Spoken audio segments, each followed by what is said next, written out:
Overselling the self-employed estate agency model.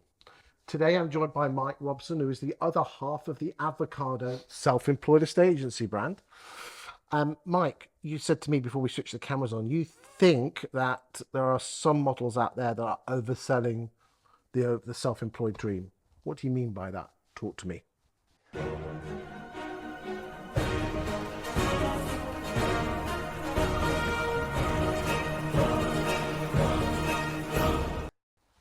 I think less models, more individuals are doing it wrong. And the reason I think it's wrong is because as a self-employed estate agent, you're generally giving up a wage to then pay to go to work for 6 months. So you have to be damn sure that that person will be successful. We started Avocado on the basis with a target that we would have a 100% success rate with agents. I understand that's an impossibility, but we maintained it for 3 years based on saying no to more people than we say yes to. And just yesterday I saw on Facebook in the estate agency group someone saying, "This is my first listing. I've heard flats are harder to sell than houses. Can anyone give me any advice?" Oh, I saw that. And that just, it blows my mind that someone has actively recruited and said, yes, you should do this, to someone who clearly, it was an anonymous post, has no idea what Do they're we know doing. that was a self-employed agent though? Or are you Yeah. assuming? No, it was in the comments. They're like, I'm attached to a brokerage. So they're overselling what, the success rate? Yep.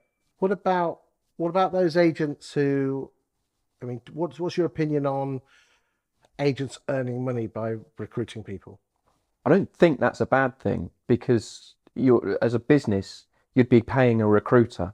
I'd rather pay one of my own agents to bring someone in than I would than an external recruiter, because it keeps the money within the business, or it keeps the money within your network. So I that side of things, I'll pay my agents a percentage of someone's income. If you're going to bring them in, mentor them, help them, support them, then you're worth your percentage. I don't see anything wrong with that. Hold on a second. Are you saying help, support, and mentor? Why not? Well, I 100% agree with you. Okay, it's just that I have a problem with self-employed models who are actively marketing themselves by saying, "Life is great, life is wonderful. Join me if you want to go self-employed." Yeah. And I've gone on record by basically saying, you should, instead of telling people how fucking good you are, you should be telling people what you're going to do for them. Yeah, absolutely.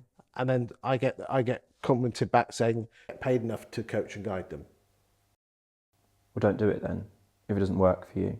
Some people enjoy coaching and guiding people, and if you want to do that as part of your daily life, then that's brilliant. And I know some people in the industry outside of Avocado who are doing it brilliantly, and they build up a network, and it gives them some reward, not just financial, but personal reward, that they see other people succeed. Yes. And they've provided a tiny little part of that.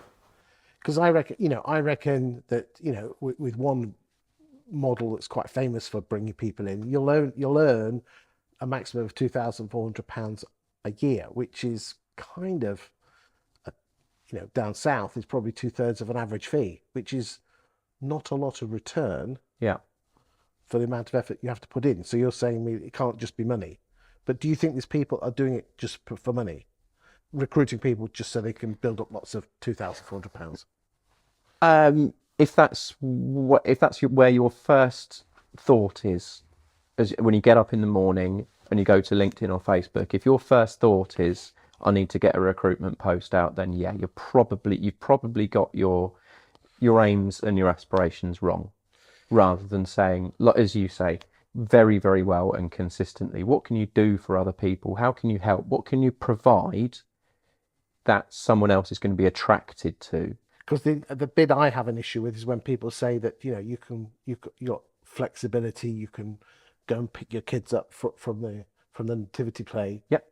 But they don't say you actually have to work 14, 15, 16-hour days. You can do all those things, but you also need to be aware that taking a holiday is really hard to do. I didn't take holiday for probably 2.5 years within starting Avocado. And my most recent holiday, I came back riddled with anxiety because I just hadn't set the business up as well as I could have done, and I've now put things in place so I can do it properly. But it's really hard to take a holiday. Those people who can work 3 days a week and earn 100k are the unicorns of the industry. It can be done. There's not many of them around there. There's not many around. We've got success stories, and success is defined by each person's individual targets. We've got a success story where one of our team is a mum, and she will earn 50k in a year and work part-time hours. She sees that as a massive success. I've had calls from agents who work in her patch going, she's a failure, isn't she? She doesn't sell many houses. Well, it's a massive success to her, because if she went back to employment after becoming a mum, she'd be earning a third of that. But then that doesn't work for everyone. She's found an incredible niche, which we'll talk about later, that no one else has managed to find. I've also got agents who work 6 days a week, 28 days a month, and blow the targets away that they set themselves.